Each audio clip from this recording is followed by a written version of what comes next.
Hi, this is Kamera. My first few minutes with God, day number 304, Matthew chapter 19, Mark chapter 10. The Pharisees, they tried to trap up Jesus with questions such as, should a man be allowed to divorce his wife for just any reason? Jesus asked them, haven't you read the scriptures? They record that God made man both male and female.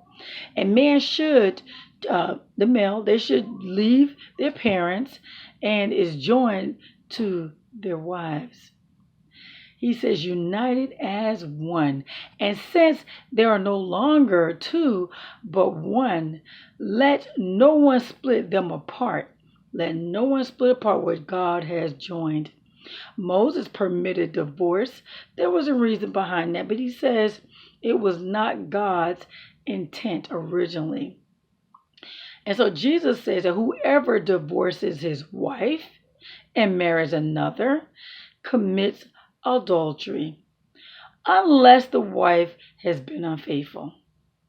So you had parents who were trying to bring their children to Jesus. Disciples tried to prevent it.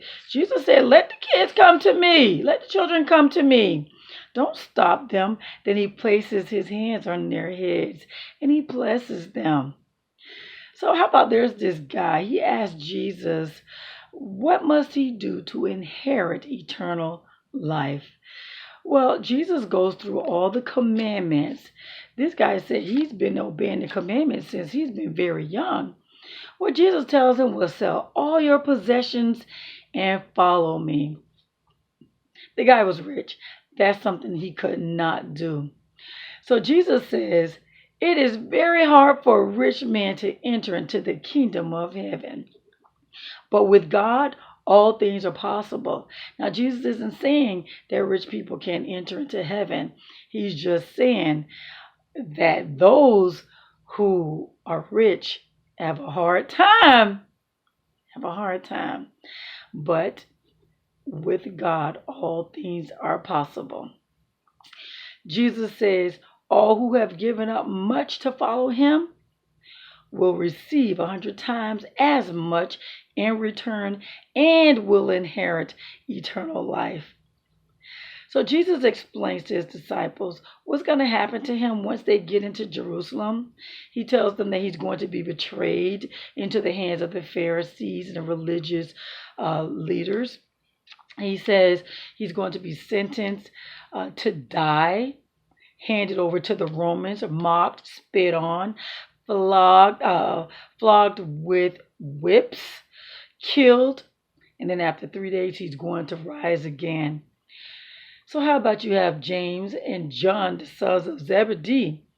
They tell Jesus, well, they ask Jesus that when he's in his throne, on his throne, can those two sit on the right and left hand of Jesus in a place of honor?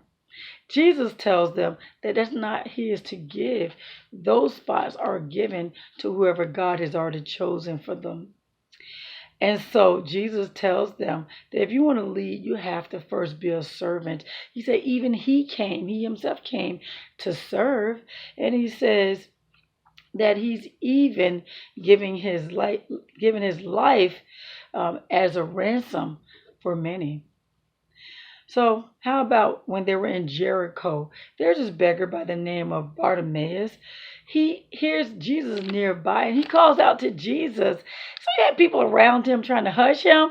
This man got louder, called on Jesus to have mercy on him. Jesus calls him and he jumps up and he rushes to Jesus. What do you want?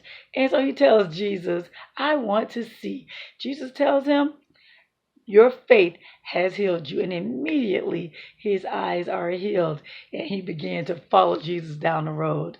But there you have it, guys. It's day number 304. Matthew chapter 19, Mark chapter 10. You have a God-filled blessed day.